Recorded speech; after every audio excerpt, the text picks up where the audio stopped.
আমি এখন থেকে প্রতিদিন একটা করে ভিডিও দেব। আমি যা যা করছি, আমাদের যেহেতু সিজনে কাজ, তো বাইরে যখন কাজে যাচ্ছি সেটার, ঘরে থাকলে ঘরের কাজ, যেমন রান্না করা, ঘর গোছানো, পুজো দেওয়া, যেটাই হোক, ডেলি ব্লগ যেটা হয়ে থাকে।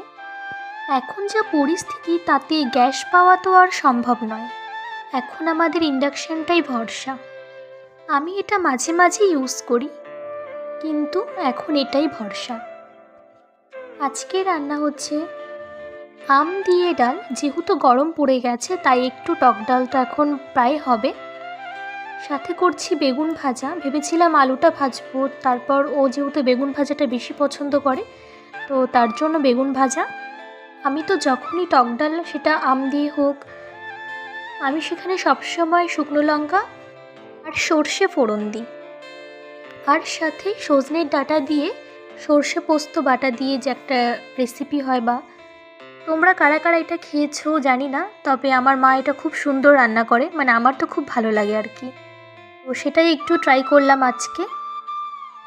আজ একদম সিম্পল রান্নাবান্নাই করছি, প্লেন ডাল, বেগুন ভাজা আর এই সর্ষে ডাঁটাটা। রান্না করতে করতে বারবার মনে হচ্ছিল, জানি না এই সমস্যাটা কবে শেষ হবে।